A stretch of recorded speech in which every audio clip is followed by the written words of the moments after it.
Okay, and continuing healthcare topic, I would like to welcome Justin Lane from Ellen Analytics with his presentation for flattering the emotional curve with new AI systems, computer simulation as a tool for policymakers and stakeholders in times of crisis. So, hello, Justin. Hello, hello. Thank you. I'm happy to be here with everyone today. There's been a lot of really interesting presentations, so hopefully I will live up to the bar that's been set. The presentation that I have today is unique in some ways. I mean, a lot of people here I've noticed are doing really interesting work in simulation, particularly in policy relevant topics, which is really exciting to see. One of the things that we are trying to do that's a bit unique is bring in a lot of data that's otherwise considered qualitative data, and integrating it in quantitative ways. So this involves using a really interesting data pipeline that we've employed on this project and a few others. And I'm going to share a little bit about how we built that and why we built it the way we did, and how it is that we integrated this with an AnyLogic simulation. That can help policymakers, particularly in Norway, to better understand the spread of misinformation and emotional contagion during the COVID-19 pandemic.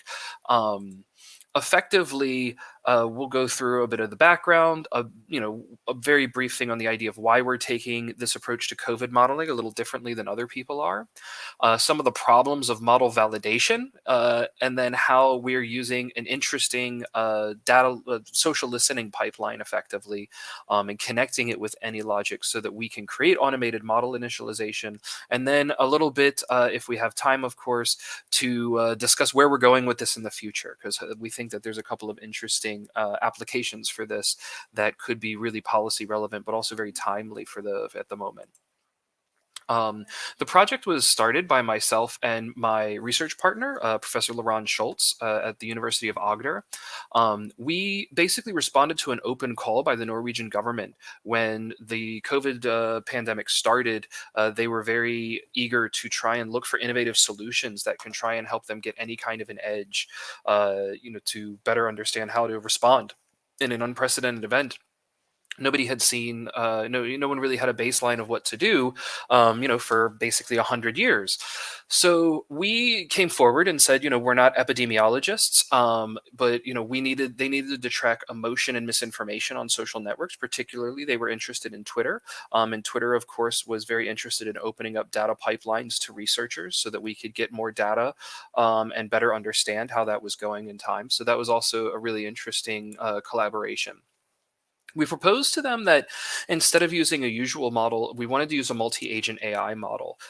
Effectively, just for the sake of definitions, that is an agent-based model where the mechanisms inside of each agent are specifically programmed to try and be as psychologically realistic as possible or as required for the actual application.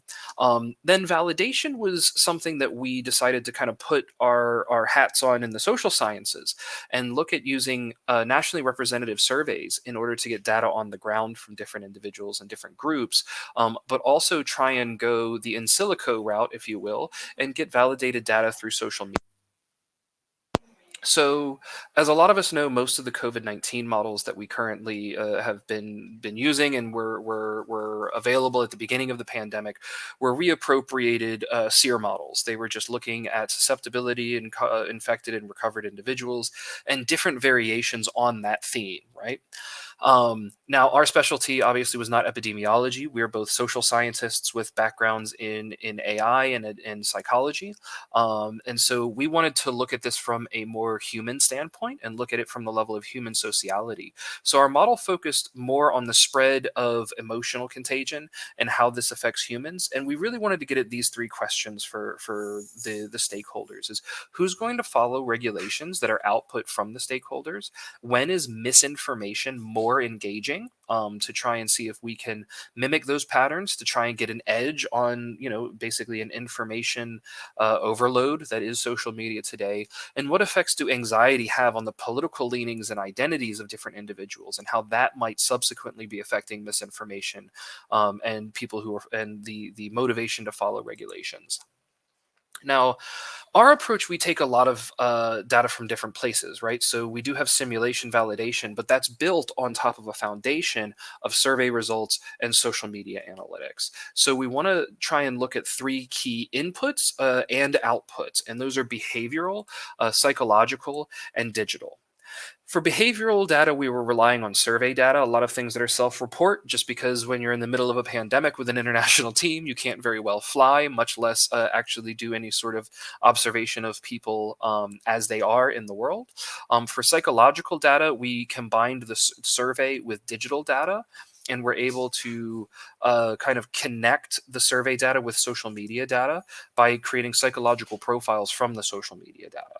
So the surveys, which are using psychometrically validated measures, have like the other side of the puzzle piece from what we're doing with social media analytics. And that can help to create a nice sort of close hug between all three of these different bodies of literature and the different mechanisms and approaches and data types that we were putting into this model. So, the validation that we have for the behavioral data itself, we worked with Kantar, which is the same as Gallup, but it's their local offices for Kantar there, and we deployed this nationally representative survey over 2 waves. That allows us to not just look at the snapshot, but look at the changes over time, so we can try and control and put in the dynamics that are going to be interesting from the agent-based modeling perspective. The measures, of course, we wanted to look at sociological measures and psychological measures. We also wanted to include political measures, just because by the time we did the first wave of the survey, which was last summer, there was already very political undertones in both Europe and North America regarding um, how the pandemic was being handled and who was going to be doing what in response to certain policies. So we wanted to at least incorporate that angle to create a more valid and more interesting model. Now, one of the things that we did find was that when we were asking about belief questions of what kind of misinformation people were interested in, there were two very clear clusters of information.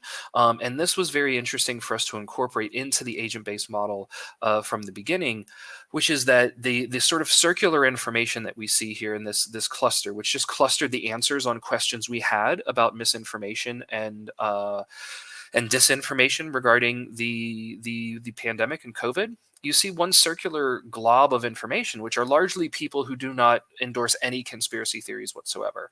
And then you see kind of a mosh of people who endorse at least one of the conspiracy theories or one of the bits of misinformation about the pandemic.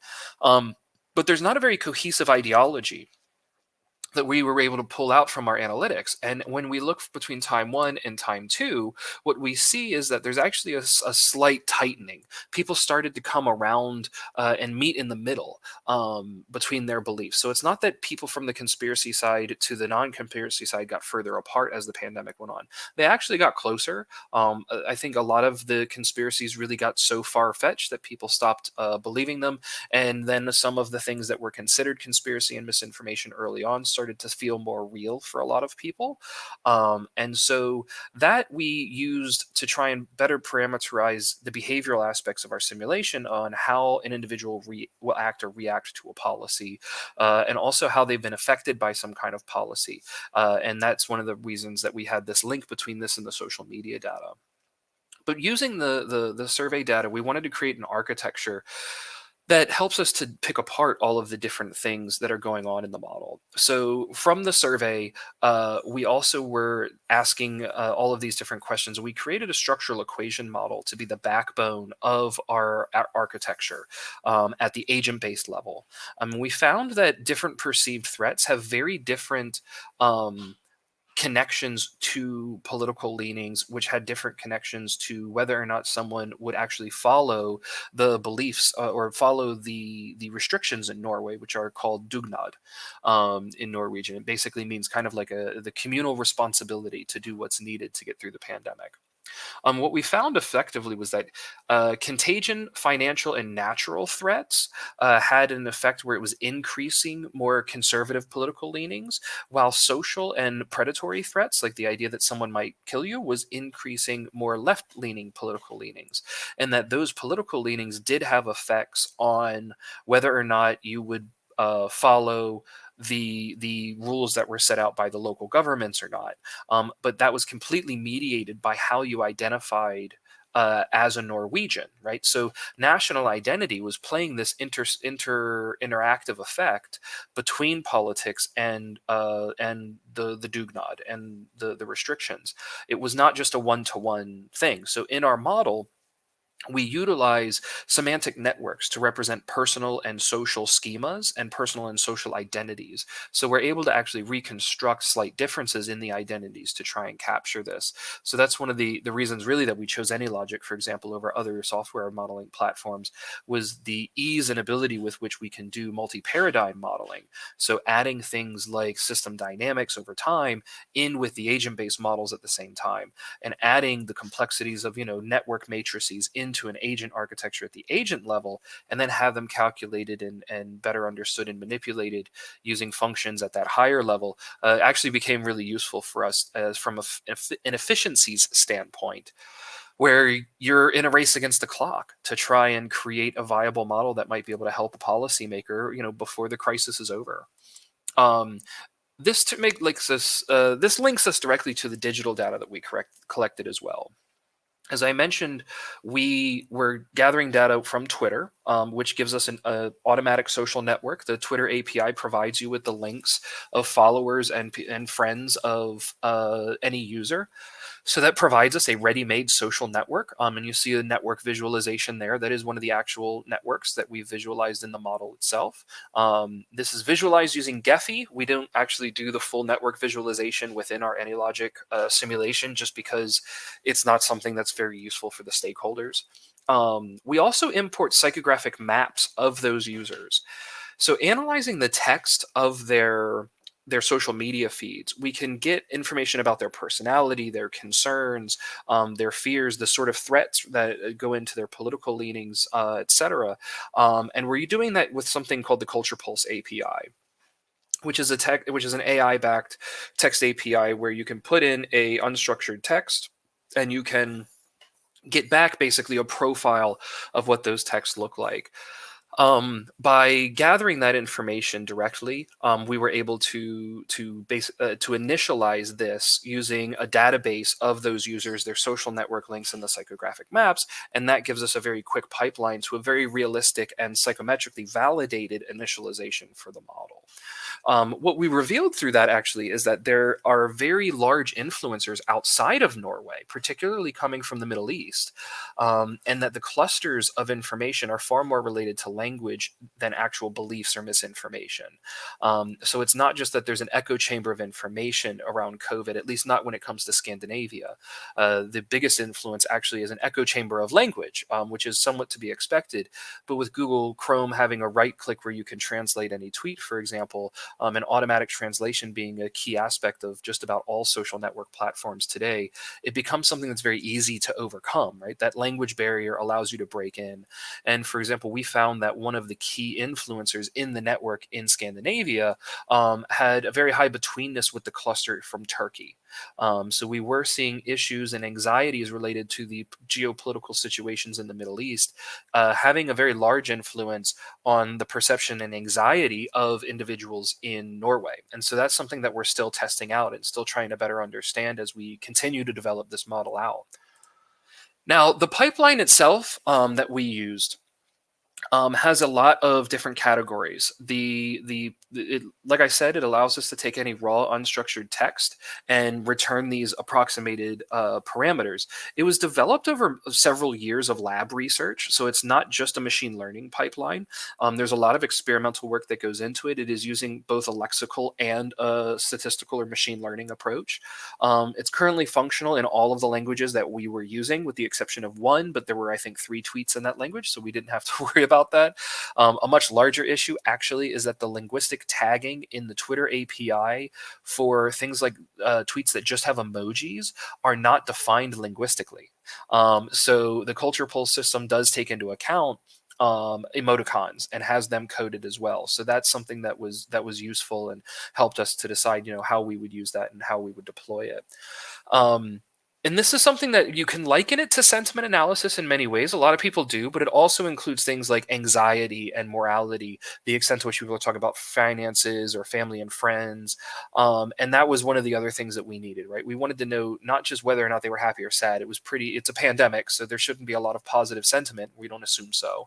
And indeed, that's also not what we found, too. So we created a pipeline that largely just looks like this, where data is being scraped and coming in. It's hitting that API, and we're just aggregating that data at the user level so that we can create averages, and then importing that data into AnyLogic from a JSON file. So we didn't use the standard database import functions that we usually would use from SQL or from a CSV file.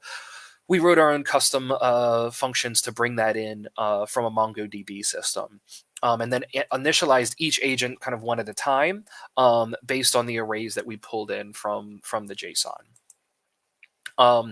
Doing that significantly sped up the model initialization and validation. Now, naturally, bringing in that much data into a data pipeline does slow down the initialization pretty substantially. But having to do it only once and know that your model validation is largely outsourced into other technology that's been well researched and has, scientific peer-reviewed publications backing it up, allowed us to kind of focus more on the behavioral functions of the simulation itself and how we can present these results to stakeholders than trying to get bogged down in the often months and months long process of actual, of validating some of the initial assumptions. We kind of just exported those assumptions using this system. And this is something we've done before and something we look to do again in the future. So the big drawback, the big benefit for this for us was actually connecting this pipeline into AnyLogic, having the simulation engine already taken care of by AnyLogic, having the state charts from some of the models in AnyLogic, but also bringing over the data analytics from Culture Pulse and creating a single pipeline for creating a psychologically realistic multi-agent AI model. So the initial results that I can share for now, the main takeaway is that the geographic regions have their own cultural signatures. So what is catchy and what is correlated with misinformation in Scandinavia is different than what's outside of Scandinavia. So group one here is outside of Scandinavia. Group two here is inside of Scandinavia in these regressions. And basically what you're seeing is that both in the real world, we're seeing that certain cognitive properties like readability are significant in engagement. So for example, the more readable that something is outside of Scandinavia, the more engagement it has. But that's the opposite inside of Scandinavia. And that's one of the things that's interesting is that if you look through here, a lot of these coefficients are statistically significant, right?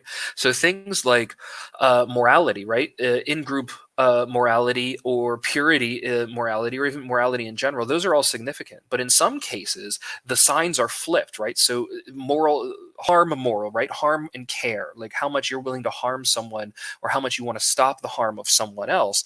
That has an inverse effect. It's still significant in both geopolitical locations, but in one area it's going to have a higher rate of correlation with misinformation, the other is going to have a lower. So there's no global way to combat misinformation here. It has to be culturally attuned. The same goes for engagement as well. So using language about somebody's body, for example, is extremely useful in one area but not in another.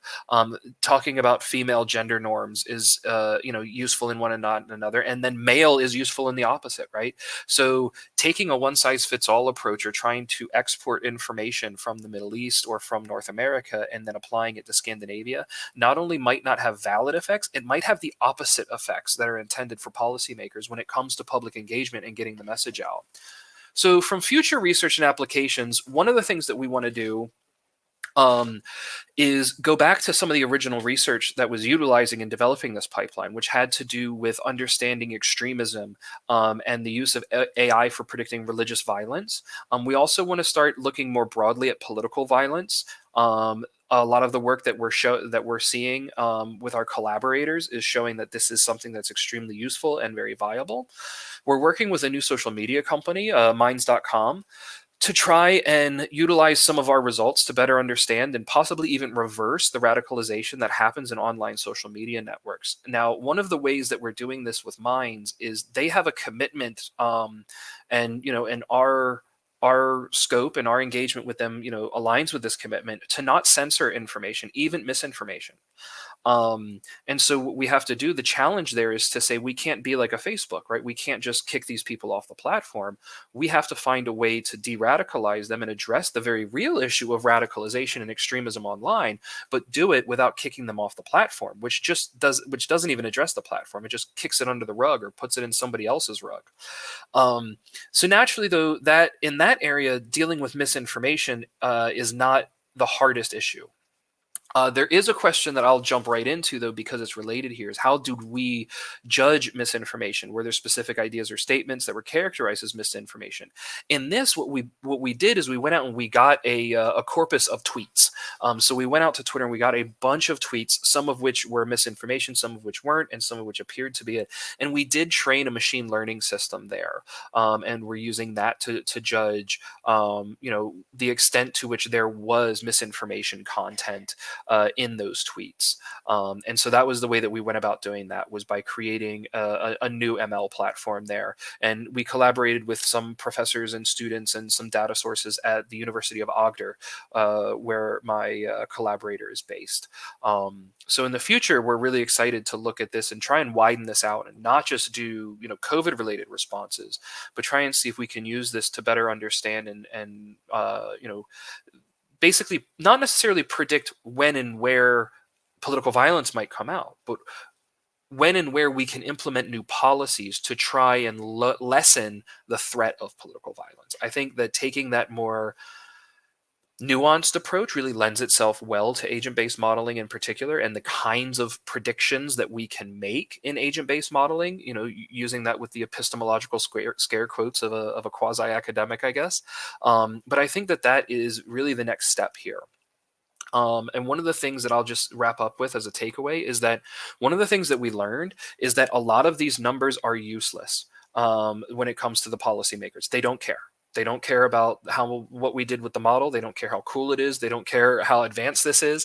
What they want to know is the story. How can we use it, right? And so my biggest takeaway is that the challenge, I think, for a lot of us in the modeling and simulation and AI world is how do we take this really advanced and really amazing tool for policy analysis and for understanding social systems and make it understandable for people who do not have the same backgrounds that we do? How can we make it digestible for people who really want to just see in, one slide, this is what you found and this is what you think I should do, so that they can make a viable decision where they have a lot of riding on it politically. So that's kind of where I will leave it. The last question, I guess, if I can jump right into the questions, has to do with can we consider the Twitter usage as representative of a demographic population? How do you include passive users or non-users? So the answer to the first question, can we consider Twitter usage analytics representative of a demographic population? In this case, because our target population is all of Norway, the answer to that is no, we can't.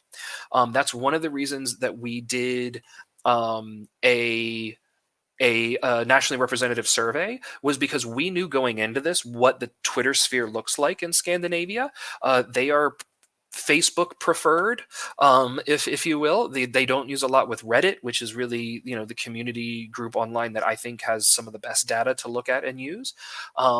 So we knew that Twitter was not going to be representative, but we also could judge that. And in the survey, we asked them how often they're using the different social media platforms, so that we can better judge how we need to adjust our estimates based on the nationally representative data that we did collect with Kantar. So in that, we're approximating the data based on the passive users or non-users as best as we can from the survey. And that's one of the reasons that was such a critical link for us to make. So yeah, I'm happy to answer any other questions. Um, the there we go. We have Daria coming back. So Thank you, Justin. yeah, Thank you for your answers and thank you for your questions, dear participants. So I just would like to remind you again that if you have any more questions after the session, you can contact Justin directly to the direct messages through his profile at the conference platform. So feel free to use this opportunity. And I would like to tell that our live stream here ends now, and I would like to invite you to another live stream that starts right now, just in 4 minutes, with a presentation of Decision Lab, and they will showcase the presentation about the reinforcement learning. So we'll be happy to see you there. So check the agenda, move to another live stream, and continue joining our presentations and learn more simulation model and insights and presentations. Thank you very much, Justin, once thank you again. Yeah, thank you, and see you at the discussion boards and at the platform. for sure. Yeah, thank you. Bye bye. Cheers.